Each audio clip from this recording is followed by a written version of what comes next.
What is up, everybody, and welcome to the Casual Wrestling Daily Podcast. I am your host, the Notorious Nerdy D, and tonight I am about to break down pro wrestling for all the true casual fans. So whether you are listening on podcast networks or watching on YouTube, make sure to like and leave a comment on this week's episode.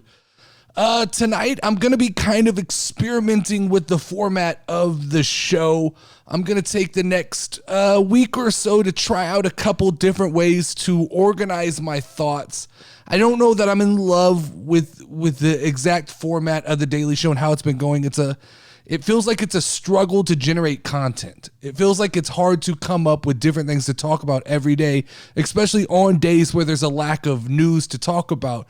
And I also feel like just generically running down what happened on Monday Night Raw or Friday Night SmackDown or AEW Dynamite, I don't feel like that. It's not intriguing. I don't think that it makes it exciting.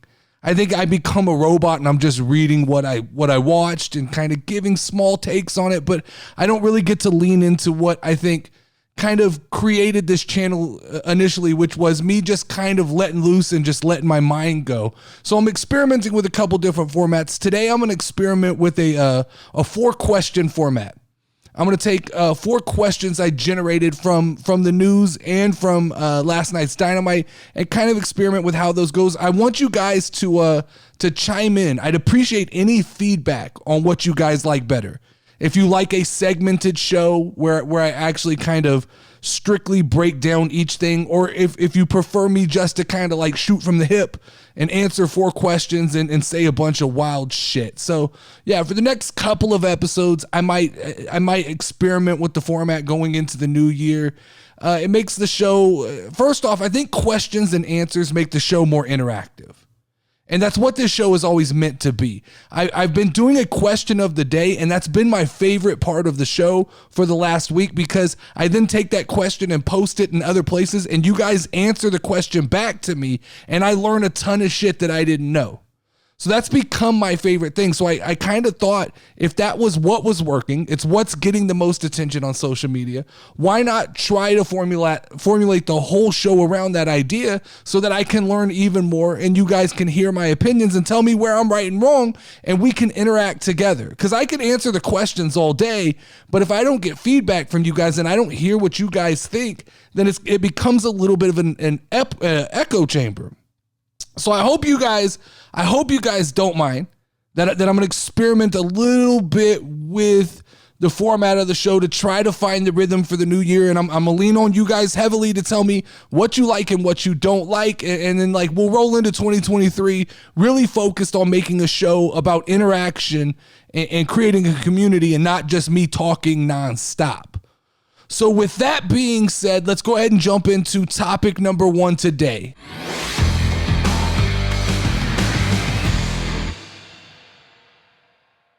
So topic number 1 today is wrestling promotions have always faced a balancing act between giving fans what they want and booking matches that will be the most entertaining and compelling. On one hand, I guess it's important for promotions to listen to the desires of their audience and give them the type of matches that they enjoy. But on the other hand, promotions always have had kind of a responsibility to deliver high quality entertainment and compelling storylines that keep fans engaged. So after watching AEW Dynamite yesterday, that once again featured 0 in-ring appearances from MJF and Acclaimed, the question I wanted to propose for everybody today is, do wrestling promotions owe it to their fans to give them more of what they want, or should they focus on booking matches that they believe will be most entertaining and compelling? Now, my answer to this is having your top wrestlers on television every week is essential for maintaining the popularity and success of those said wrestlers, right? And of your promotion, right? Whether it's AEW or WWE, having your top guys on TV is what keeps especially casual fans coming back, and it keeps and maintains the popularity. When wrestlers are often the face of the company, they're responsible for drawing in the audience. So when they're not there, how can you pin the ratings on them? If MJF isn't in the ring, if the Acclaimed aren't in the ring, and I'm not saying they have to wrestle, but MJF being up in like a skybox, waving down at Bryan Danielson, I don't know if that's the most effective way to use Bryan Danielson. Because by regularly featuring MJF on television, AEW can assure that he stays on the top of mind for the fans, right? He can build up a fan base. While MJF is a big deal within the IWC and the AEW world, I don't know what his drawing power is outside of that small little niche world. And so you have to continue to put him in front of the faces. Every week is a new opportunity to gain new fans. And every week there's some casual wrestling fan who just, maybe today's the week I watch AEW, and they watch it and they don't get to experience the Acclaimed, and they don't get to experience MJF. So having no top wrestlers on, or having your top wrestler on television every week allows for your promotion to tell those more complex storylines.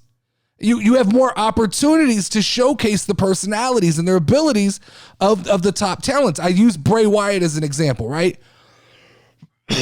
Bray Wyatt has to be on television every week if we're going to drip out this story 30 seconds at a time. So every week that Triple H or WWE doesn't feature Bray Wyatt or doesn't move that story forward, it's a missed opportunity to showcase his personality and his ability to be a top talent.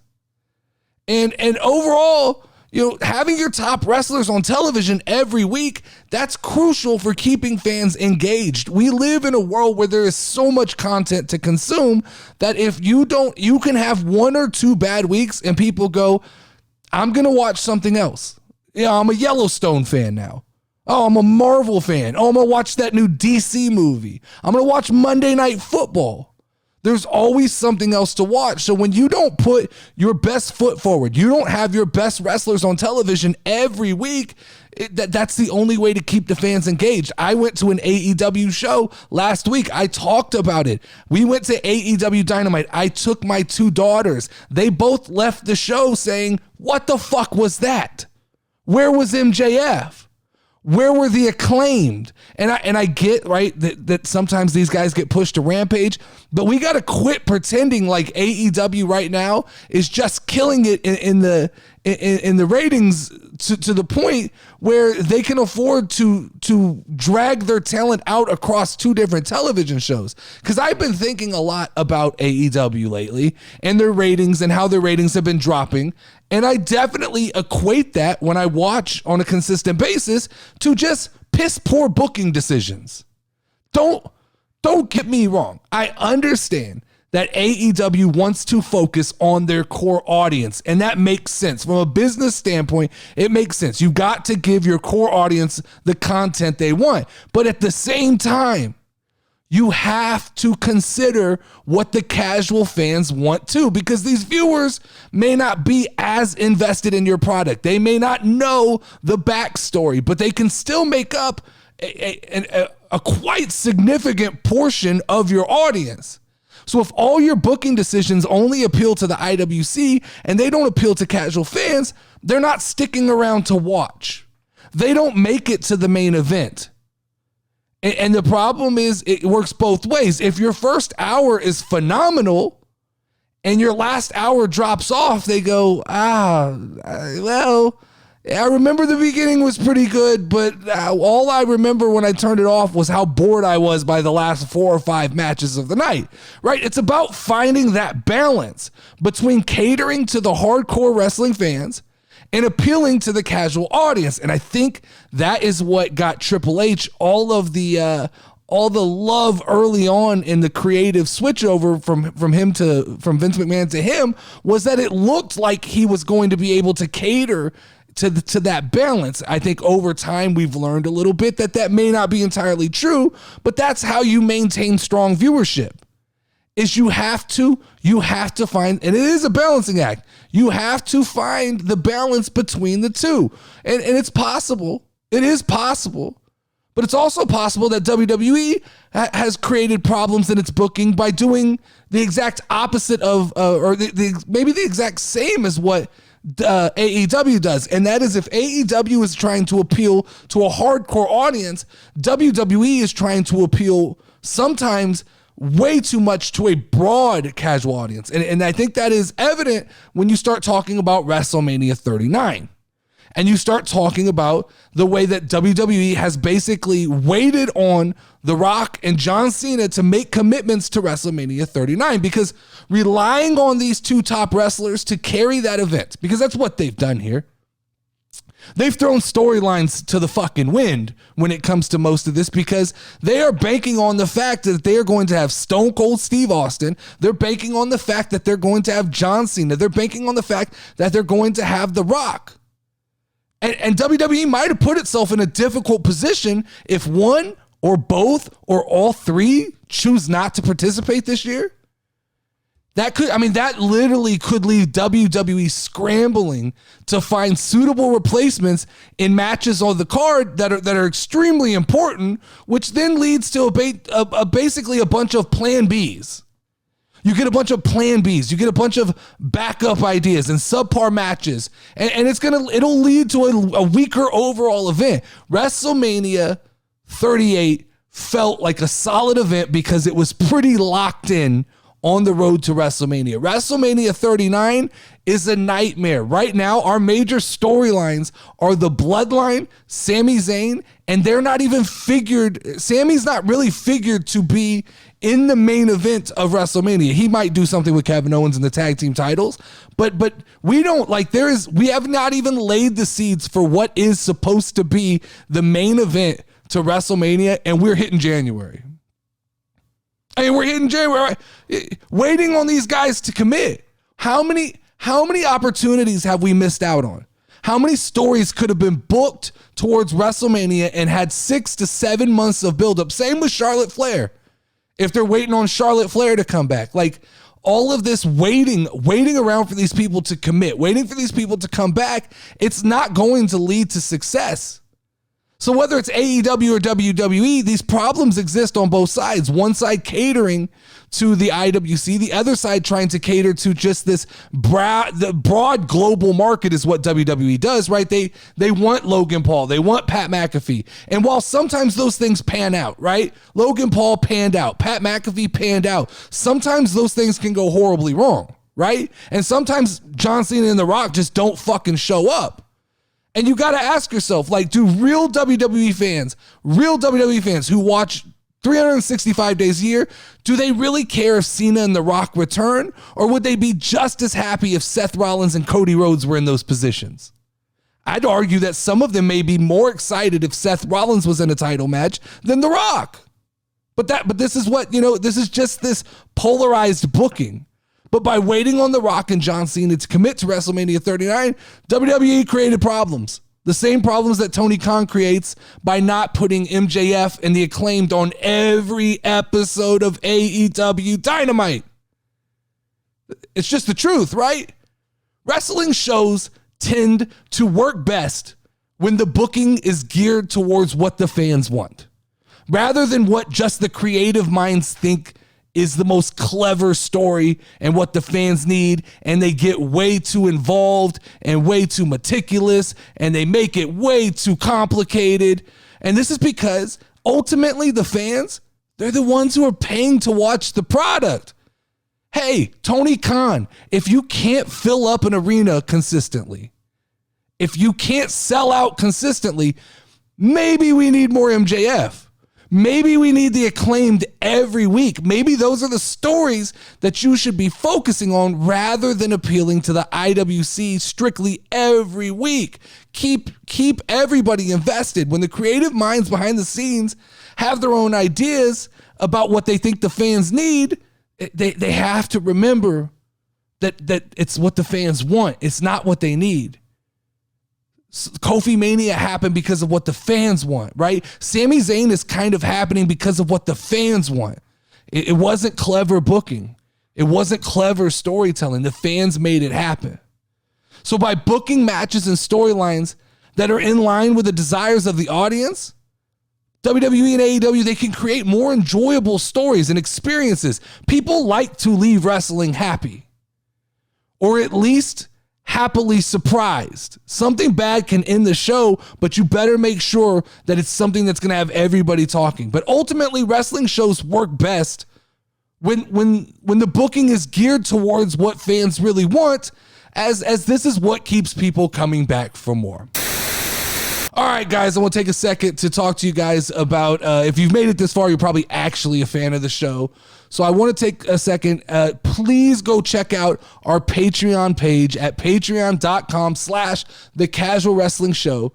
You'll get access to exclusive bonus episodes starting in late January. You'll get behind the scenes content. You'll also be supporting the show and helping us to continue to bring you the best in casual wrestling discussions. So if you want to get more casual wrestling material, consider becoming a patron of the show today. And thank you guys for all of your listening support. I'd also like to give a shout out to the current bloodline of the show, Ian the Noobs Newberry, and it's Zinni. You guys are the best.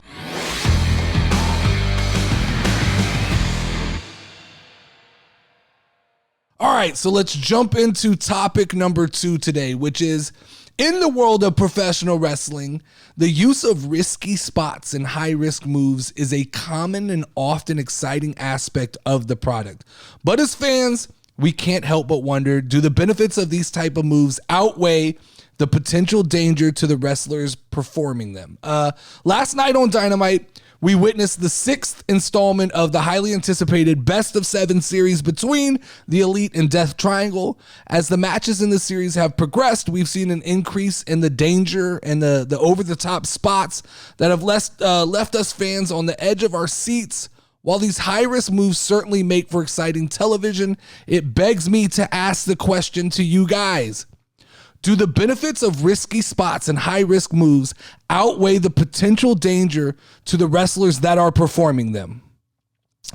So to answer this, I think you got to start off, you got to look at it. The thought process is high-risk spots exist, and they're a necessity. And wrestling has evolved to where we don't get exciting unless somebody's doing something kind of batshit crazy. But high spots in wrestling, they're dangerous, and there's a number of reasons that they're dangerous. First and foremost, it's just the pure risk of doing something like that, doing something stupid, right? Jumping off of the top of whatever, the top of the entryway, the top of the ramp, the top of the ropes, the top of the cage, whatever apparatus they're placing in there, there's a danger to jumping off of something and landing on a hard floor. These type of moves, they require wrestlers like Darby Allin, Jeff Hardy, the Jacksons, the Elite to do things that the body probably wasn't designed to do, like flip around, do acrobats, and land on cement floors. It's physically demanding.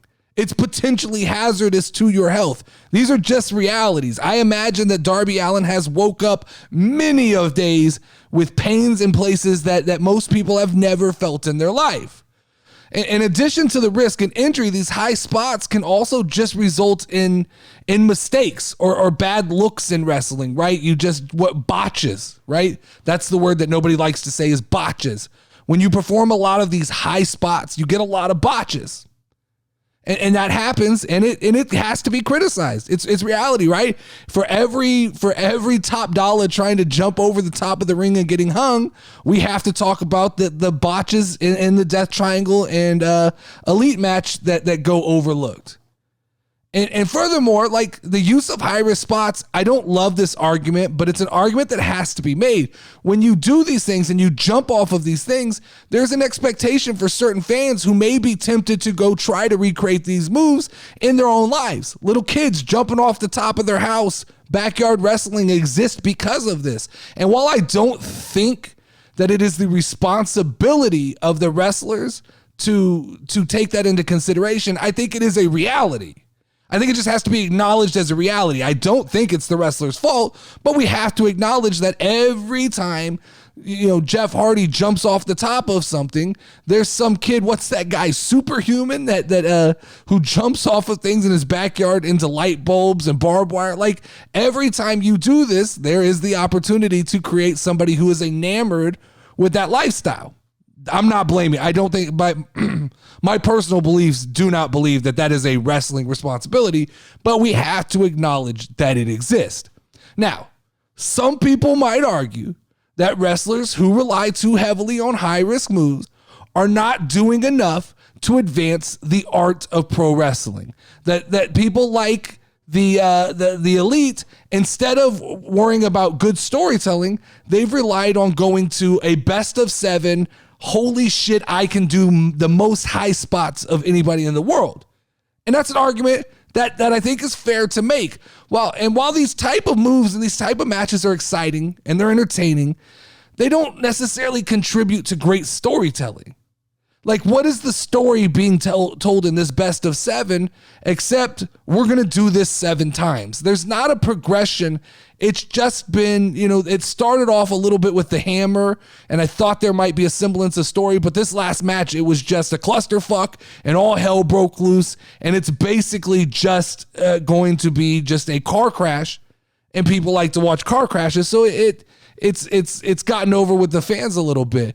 There's, I think I do believe that in a sense, wrestlers who rely too heavily on these high risk moves, they tend to be lacking a little bit in the other areas of the craft. And that's where I think I draw my line with the Elite, is how heavily they rely on this to mask the lack of storytelling, to just come back from suspension and immediately need to be thrust into the main event picture. So it's like, we're not going to tell a story. We're just going to do the most over the top shit that we can think to do. Now, there's nothing inherently wrong with that style of wrestling. I think it's overused. I think it's leaned on way too heavily, but there's nothing wrong with it. But there's also nothing wrong. And I don't know why a lot of people are starting to knock just traditional pro wrestling. Just traditional 2 big guys in the ring telling the story, Gunther style of wrestling. These type of matches, that type of wrestling has been a staple of the industry for decades. It's helped establish many, many traditions that continue to shape wrestling in WWE and AEW today. It's important to I get it. We have to recognize that wrestling is evolving, right? We have to recognize, I fight against it, right? This idea that guys are getting smaller. We don't have as many big guys. And fans, IWC especially, are starting to like to see people who look like themselves and not gladiators. This is all happening. This is an evolution. That's an evolution in pretty much everything in life.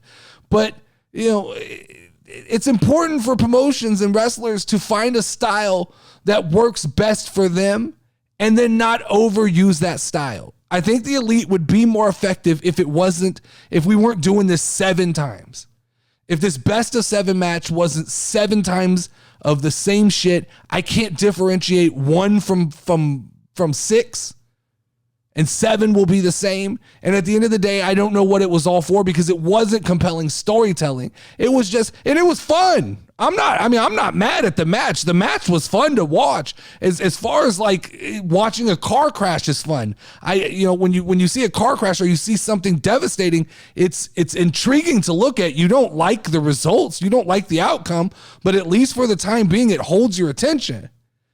But I think, I guess I think what bothers me the most is there's kind of a stunt double mentality, especially within AEW. And I would argue that the wrestlers who rely on these high risk moves, they're more stuntman than they are professional wrestlers. They're not telling me compelling stories in the ring. It's a car crash. It's a dumpster fire. It's stunt double mentality. And it detracts to me from the integrity and the artistry of professional wrestling. And if that makes me sound a little snobby and IWC-ish, I get it. But I think I'm on the more casual end of that, because I'm saying, like, I enjoy, there is a reason, like, you guys, a lot of people talk shit when I go size matters, but it does matter. It matters because you can tell a compelling story. It is why that the David versus Goliath story works in WWE. It's why Rey Mysterio is able to fight against the big guys, is because when we we continue to build on this foundation and this belief that these guys are gladiators and the big guys tend to win more than the small guys, it then makes, when we do the David versus Goliath, the Rey Mysterio versus the JBL, the Rey Mysterio versus the Undertaker, when we do those things, they seem more fresh and exciting. When we go out week after week after week after week, and 5'10", 180-pound guys are just flying around the ring, not telling a story, diving over the top ropes. Darby Allin's driving motorcycles over the roofs of buildings and putting all caution to the wind and just diving backwards in every match. I think, to me, that it does detract a little bit from what pro wrestling is to me. And maybe I'm just behind. Maybe I'm a dinosaur. Maybe I'm not evolving with the times, but that at least is an explanation of why I continue to say that I like old school big versus big pro wrestling. And when I say big versus big, it can be big personality. Kevin Owens is someone in my head who is big to me. He's big. He may not be big in stature, but he's big in personality, and that's enough to sell me on that. Are you a fan of the Casual Wrestling Daily Podcast? If so, we have an exciting contest for you. For every 5-star review you leave on Apple Podcast or Spotify, you will be entered into a drawing to win a $25 WWE Shop gift card. This is a great opportunity to let us know what you think of the show and to show your support for the Casual Wrestling Daily Show. Plus, who doesn't want a chance to win some cool WWE merchandise from the WWE Shop?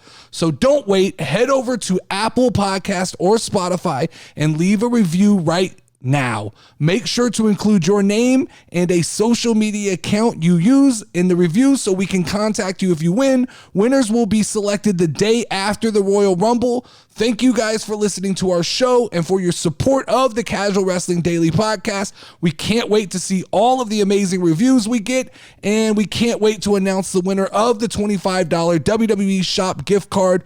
Good luck.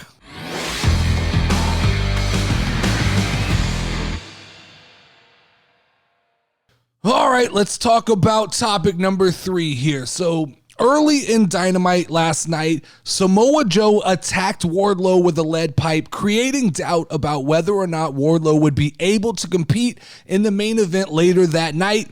Despite the gutsy performance, Wardlow ultimately lost the match and had his ponytail cut off by Joe in a sign of ultimate disrespect.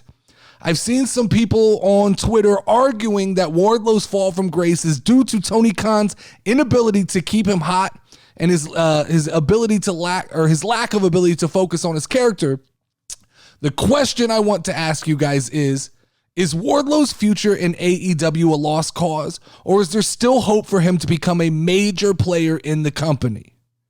Now, my answer to this is I think this leads to a bigger problem in pro wrestling than just what is happening to Wardlow. And this isn't a problem that's mutually exclusive to AEW, and it's not a problem that only happens in WWE. This is a problem that happens in every wrestling company that I've experienced watching. And that is the timing of using a popular star correctly versus stretching out the heat that they have over time to build a bigger story.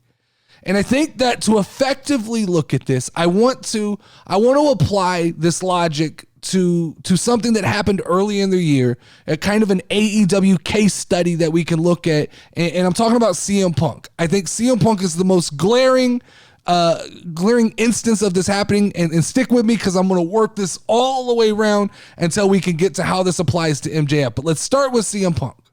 And let's start by thinking about when the iron gets hot with a superstar, any wrestling superstar, WWE, AEW, when the iron gets hot, when a superstar returns or this is done through organic build, there's a weird phenomenon that happens. It's a timer. It's an internal timer that happens inside of wrestling fans' hands, and it immediately starts. It's a doomsday clock that's ultimately counting down to the moment when fans lose interest. That's all it is. This is what happens. This is wrestling broken down to its simplest form. Somebody gets hot, and there is a clock that starts, begins ticking down till we ultimately lose interest. And there's things that wrestling companies can do to prolong that clock, right? Like they can refresh the character, they can have them win big matches, they can put them in better storylines, and that ultimately prolongs that clock. Look at Roman Reigns. He's been able to do it for over 3 years, but ultimately that clock is it's ticking down. Every story has to come to an end. And there's 5 aspects you have to look at when you look at this. When you break down a situation like CM Punk. Let's break down CM Punk's return, because I think it is the most glaring of all misuse. I don't know the word I want to use. It's the most glaring case study of somebody coming in white hot and a company just allowing them to lose all of that heat. But there's 5 things I look at, right? There's fan interest, there's opportunity created, there's ratings, there's momentum, and there's commercial relevance. Those are the 5 things that create success within a wrestling company. That's either fans like you or they don't because of these situations. And when CM Punk returned, you have to ask yourself, was there fan interest? Sure there was.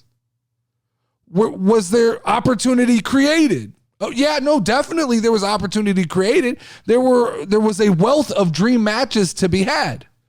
Was there a ratings spike? Definitely. Could they have built momentum on the back of CM Punk? Yeah, definitely. Was there commercial viability? How many shirts did CM Punk sell? Like 1 billion? So all that existed. This is the recipe right here. This is the recipe for what makes a wrestler seem over, right? That's what makes a wrestler over. Now ask yourself, go back and put yourself back where you were when this was happening and ask yourself, how did Tony Khan use these effectively? Did Tony Khan take advantage of the fan interest? I think that's debatable. I don't know that he took advantage of it. I don't think he knew what to do. I don't think Tony Khan was ready for the amount of eyeballs that were going to turn onto his product when CM Punk returned. Did he seize the opportunity created? Not even close. Not even close. He let it be what it was, but he did not seize the opportunity. Was there a rating spike? 100%. And he took advantage of that. He got out of that initial CM Punk return everything you could have got out of it. But did he build on the momentum? I would argue that Tony Khan pushed against it. By not immediately making CM Punk a heel, he pushed against the momentum. He allowed CM Punk to go out there and be humble Punk, which immediately took the allure off of CM Punk. Now, CM Punk's to blame for that too. CM Punk and both Tony Khan should take blame and not building on that momentum. And did they take advantage of the commercial viability? Sure. They're still selling CM Punk shirts. Like, I don't understand, they talk about CM Punk being bought out, but I still think that CM Punk's merchandise is moving probably top 5, top 10. So yeah, they're still taking advantage of that. But here's the issue. The IWC loves to argue long-term storytelling with me all the time. They love to tell me, just be patient. When CM Punk came back and I said, what the fuck are we doing? Why is he not a heel? Why is he not the anti-establishment? That is who CM Punk is. That is what we want when we see CM Punk. And they all told me, just be patient. We're going to get there. Well, I pulled up something interesting here. According to a study conducted by Microsoft, the average attention span of a human has declined 12 seconds from the year 2000 to 8 seconds in the year 2013. This trend is thought to be due in part to the increasing prevalence of digital media and the abundance of information available on the internet. The study found that the average attention span of a goldfish is 9 seconds. This suggests now that humans may have a shorter attention span than a fucking goldfish. This decline in attention span has significant implications for content creators. AEW is a content creator, as it becomes increasingly important to capture and hold the attention of viewers in shorter periods of time. Long-term storytelling, it's not dead, but it is an art form of the past. You have to strike when the iron is hot. And Tony Khan 100% dropped the ball with CM Punk and did not strike when the iron was hot. The IWC told me that I needed to be patient. And where did that lead me? It led me to CM Punk basically being removed from the company and me never getting another anti-establishment CM Punk heel run. Cool. How did that work out, IWC? You guys tell me. We could have just done that from the jump, right? So let's go back and let's apply this logic to Wardlow. Let's rewind back to Double or Nothing 2022. Wardlow beats MJF after MJF throws a little bit of a hissy fit. But what did MJF do? He got tons of eyeballs onto the product. That promo he cut, the anger that he had, the will he won't he show up, he got tons of eyeballs on the product. And don't get me started on their inability to take advantage of MJF in that moment. We're here to talk about Wardlow and how they didn't take advantage. Let's apply these same metrics that we applied to CM Punk to Wardlow. Ask yourself, did Tony Khan, did he take advantage of the fan interest generated after Double or Nothing? I'd argue no. Wardlow didn't become a megastar. Did he seize the opportunity that was created by both MJF and Wardlow? I'd say no. MJF is no better off today. He's probably worse off today than he was in that moment at Double or Nothing. Were the ratings spiked? Sure. There was an interest in Wardlow for a short period of time, but I don't think that anybody took advantage of that. Did Tony Khan build on the momentum? No. He dipped his toe in the water by giving him the TNT title, but then panicked, took it off, gave it to Samoa Joe, and the title run was forgettable at best. And did he create any commercial viability with Wardlow? I don't think so. I don't think Wardlow's name is any bigger outside of the AEW market than it was when it first started. I think it could have been. I think Wardlow could have been a prominent fixture within AEW, but this glass ceiling that he places on these guys, he doesn't allow them to get to where they need to go. So I'd say Tony Khan dropped the ball with Wardlow. That's just reality. And so the initial question was, has Wardlow run his course with AEW? And the IWC is going to argue, no, I just need to be patient. I need to wait longer for this long-term story to pay off. So 3 years from now, when Tony Khan finally gives Wardlow a push, they'll go, look, this is what it was about. I don't have 3 years to wait. I think Wardlow is ready now to be pushed to the forefront. And let's face it, if I'm Wardlow right now, I have to, in the back of my mind, at least be wondering, what could I do in WWE?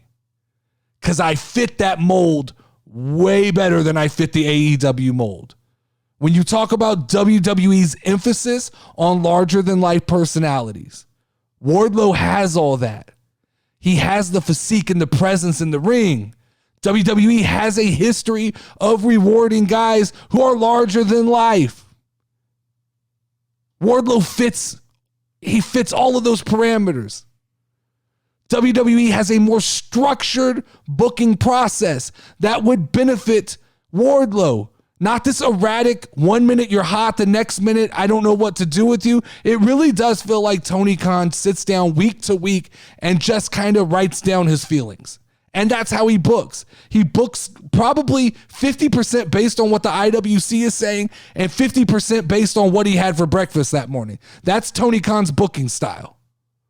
Wardlow would have a clearer path. A path. When I say path, I mean a structured path to success and could be more successful in terms of being pushed in the WWE. And then Wardlow's got to look at the reality that while he's going through all this shit in AEW, there's just the simple fact WWE has a larger audience. They have a global audience compared to AEW's very niche IWC audience, which could provide Wardlow with massive opportunities, whether it be transitioning to Hollywood, whether it's building your own brand, whatever it is, whether it's, getting into the physical training markets or whatever wrestlers tend to get into. All that opportunity exists in WWE, while in AEW, he's just supposed to wait 3 years for his opportunity? I think it's ignorant to believe that Wardlow is not at least looking at his options at this point. That he, even in the back, even if this is going somewhere, even if this ponytail storyline ends up going somewhere, it's not going anywhere fast enough for the superstar that Wardlow could be, for the amount of talent that way. He's not a young, spry kid. He's 33 years old. At 33 years old, I don't know that Wardlow has the time to wait on a 3-year storyline. I don't know that Wardlow has the time for this IWC long-term storytelling. Wardlow has to. He has to at least be looking at his options when his contract comes up. There's no doubt about that to me.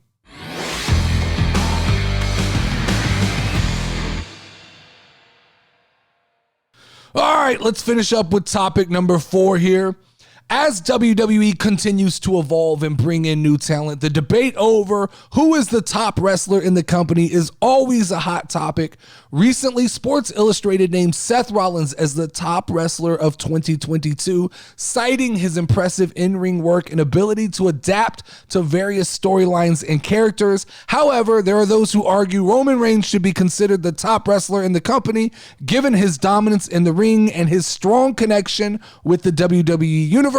So my question for everybody today is, did Seth Rollins or Roman Reigns have a bigger impact on pro wrestling in the year 2022? Now, this is one of those questions you're going to be wrong no matter what. No matter which side you choose, you're going to be wrong. Because there's going to be 50% of people who are going to scream at Seth Rollins. There's going to be 50% of people who scream it's Roman Reigns, and then there's going to be a weird 10% that shouldn't exist that are going to scream some other name. Kenny Omega, John Moxley, right? They want to be different for the sake of being different. But we're here to argue Seth Rollins and Roman Reigns. And there's really, to me, once again, I like to break things down into structures. So there's 5 things I look at when I'm going back and grading a wrestler's performance, be it over a month, a year, a career. But there's 5 things that I really like to lay into, and that's in-ring style and how they utilized it, the promos that they cut, the development of their character, their match history, and their accomplishments in the said period of time. So Roman Reigns and Seth Rollins have different in-ring styles. Both of those styles could be compared and contrasted, right? Roman Reigns is known to be more powerful, more meticulous, more kind of slow moving. He has a dominant style, while Seth Rollins is more known for like high flying and an energetic approach. They both really stuck to that this year and kind of doubled down on those. And if I'm comparing and I'm making my first assessment, it's a tie. That's a tie, because both styles are effective in storytelling, just one isn't better than the other. They're just different. They're just 2 different styles of telling your story. And I think that they both do what they do kind of at the top level of how they do it. So I'd say equally, I'm not giving a point to either one. And then we got to talk about the microphone, right? Now, Seth Rollins is kind of this rambling talker who is charming, and he can talk around the crowd and manipulate the crowd, whereas Roman Reigns is more direct. Roman Reigns understands long pauses. Roman Reigns understands the effectiveness of the term, sometimes less is more. So once again, I can't award a point here over the last year, because I think Seth Rollins has been extremely effective in talking himself out of a lot of bad situations, whereas Roman has continued to build his character and continue to just connect with like, you can't really define, is Roman heel? Is he babyface because he continues to act as a heel, but the crowd fucking loves him and they love the acknowledge me's and the things like that. So I think when it comes to microphone work, I'm not picking. They're both equally as compelling to me. So once again, apples to oranges. Which style do you prefer? But I don't think one is better than the other. So then we've got to move to character development. That's the third in the notorious list of how you assess a wrestler. And character development, I honestly feel like in the year 2022, Seth Rollins regressed and took a step backwards. Now I'm going to eat shit for that comment. That I get the internet's going to come for me, but give me a second to explain myself. If you look at the progression of the year, I think that, and I don't think it's Seth's fault, I think it's Triple H and WWE's booking fault. Seth started as a strong heel. He got over with the crowd. His little song and dance thing got over with the crowd, and I think WWE panicked and they go, we need a babyface. And I think they turned to Seth and said, you need to start applying more babyface tactics. Now, I don't know that Seth ever fully committed and walked over to, we'll call it the light and the dark. I don't think he ever walked over to the light side, but I do think that the last couple months, Seth Rollins has been hindered by this idea that WWE wants him to feel a connection with the crowd and be a babyface instead of letting Seth Rollins do what he does best, which is be the Joker and the Riddler and be the likable bad guy.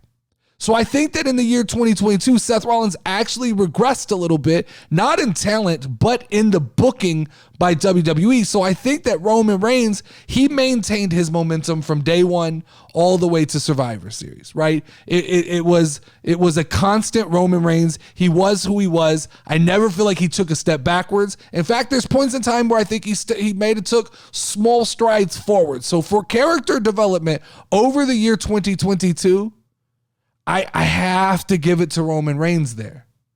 I would give the advantage to Roman Reigns.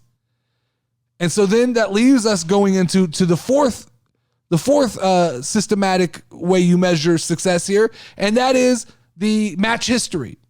And the only matches, guys, to be honest, the only matches that really matter are your premium live events. That's where you decide if the needle's moving or not. I get Roman is not on SmackDown every week, but that is something that is earned. That is not a negative. If Roman can do that and still draw the amount of fanfare that he gets, that shouldn't be looked at as a negative. That should be looked at as, oh my God, he's the real deal. So let's break down. The only thing I'm going to look at is their premium live event history. Let's talk about Seth Rollins. Day one. Right off, day one, fatal 5-way match where he lost the WWE title. Or he lost the match that was for the WWE title. Didn't lose the title. He lost the match for the title. Okay? That's one. We start off the year one.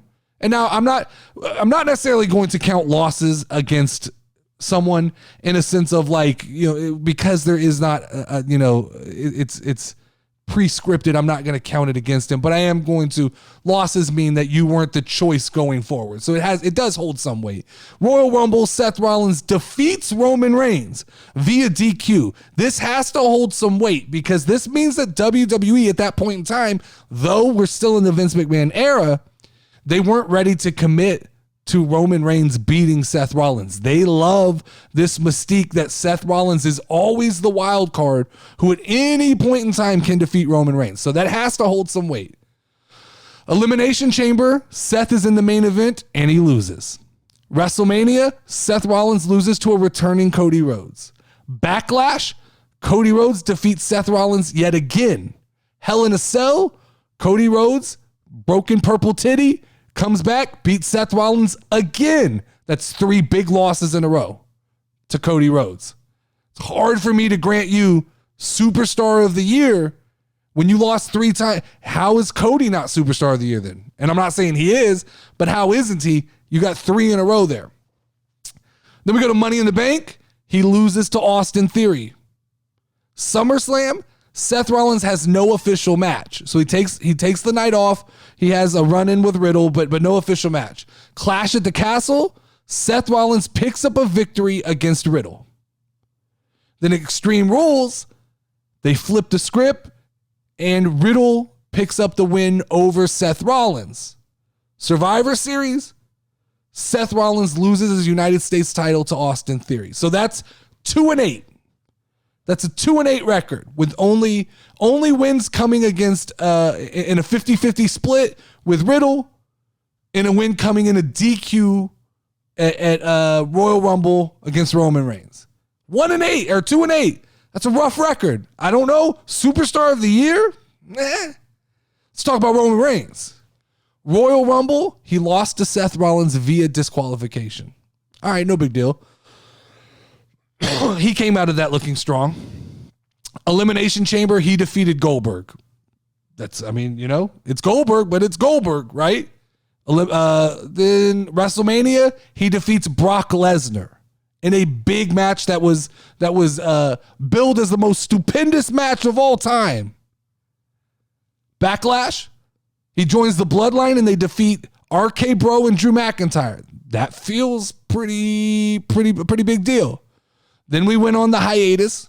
He doesn't show up at Hell in a Cell. He doesn't show up at Money in the Bank. So that's 2 shows. To Seth only missed or didn't have a match in 1 show. Then we go to SummerSlam. And Roman Reigns defeats Brock Lesnar in possibly the match of the year. Both guys have a candidacy for match of the year, being Cody versus Seth at Hell in a Cell and Roman versus Brock at SummerSlam. So, but Roman defeats Brock in a huge match at SummerSlam. So then we go to Clash. Roman defeats Drew McIntyre. We go to Extreme Rules. It's another no-show for Roman Reigns. And then we end the year at Survivor Series with the Bloodline beating the Brawling Brutes and this huge celebration. So that's, I think, 6-1. He lost 1 premium live event match due to DQ that he came out of looking strong. And you guys are making an argument for Seth Rollins. Who? Who's making the argument? Sports Illustrated? It's hard to make an argument for Seth Rollins. And that's not saying that Seth Rollins didn't accomplish a ton of things. Let's go to just the fifth metric in my process here, and that is accomplishments. Are any of you arguing that a short United States title run is more important than being the undisputed Universal Champion for over 200 days, for having both belts over 200 days, for being the Universal Champion for over 365 days? Who's arguing? Who is arguing that? Like, you got to help me here. Sports Illustrated, what are you thinking? It's cool. It is fine to be a fan of Seth Rollins, but it is stupid to dump and take a shit on the accomplishments of Roman Reigns. But here's the problem. So I did some digging after this because this smelled a little fucking fishy to me. This is Sports Illustrated, though. This is supposed to be a credible sports magazine. And then I did some digging. And I went and I pulled up the rest of this list. And if you look at the rest of this list, it becomes painfully obvious that this was written by someone who was having an IWC wet dream when they made the list. Number 1, Seth Rollins. Number 2, Jon Moxley. Number 3, Bianca Belair, who I am a big Bianca Belair fan, but you're telling me, in what fucking world are you telling me that Bianca Belair had a better 2022 than Roman Reigns? Help me there, guys. Number 5, Will Ospreay. All right, this is the game we play where if a guy wrestles in New Japan Pro and has a good year, we pretend like that's the same as being in WWE or AEW. We pretend. We like to play pretend that this guy's a big deal. How many guys do you guys talk about in the Canadian Football League? Sports Illustrated. How many guys do you talk about that are playing basketball overseas in China? How many of those guys are on your top 10 list? 0. Stop doing this. Stop putting these guys on top 10 lists. If they're not in WWE or AEW, they don't make the top 10 list, especially not in a publication that is read by casual sports fans like Sports Illustrated. Number 6, Jamie Hayter. For the whole year? Like, she won the title like a month or 2 ago. I'd argue that Britt Baker and Thunder Rosa had better years than Jamie Hayter. If you want to go who had the best winter, maybe Jamie Hayter's on that list. But for the whole year? Come on, man. Come on. Then we go number 7. El Hijo del Vikingo. I knew this shit was fucked when I read this shit. This is top 10. Top 10. Number 8 and number 9. Dax Hardwood and Cash Wheeler on a top 10 wrestlers list. Come on, man. That's not, list them as FTR, list them as a tag team. You want to put them in the top I'm okay with the argument that they're top 3 tag team, but individually, those dudes are not on a top 10 list. I'm sorry. Neither one of them is interesting enough to make a top 10 list of best professional wrestlers. Just not happening, man. And that's not a knock on them. I could list off 25 people that I would put before Dax Harwood and Cash Wheeler on an individual list, not on a tag team list, but on an individual list. And then number 10 is Masha Slamovich, which just sounds like some shit this guy made up. Like, I feel like the farther down the list he got, he just started making names up. But that's it. That explains so much. And this is the IWC. That is the prime example of like the catering to the IWC. That's what it is. But that is all the time we have today. Thank you guys for tuning into another episode of the Casual Wrestling Daily Podcast. I hope you enjoyed today's show. And if you have suggestions, like I said, or thoughts for future episodes, please do not hesitate to reach out and drop those in the comments section, especially now that we're going to a question and answer format. Throw as many questions into the comments as you can. And don't forget to join us again on Friday for the Casual Wrestling Awards. We're finally going to do it. It will be this Friday. Lauren will be here, and we will have an award show, and we will talk about the awards and talk about the year end. So join us Friday for more wrestling talk. Until then, I'm going to ring the final bell. Notorious Nerdy D. Dope show that you gon' find. Tune in cause it's online. Hit 'em with a figure 4 leg lock, power driver or clothesline. We bringing that heat like the show, but you should already know the Casual Wrestling Community Show. Let's go. Yeah, Notorious Nerdy D. Woo.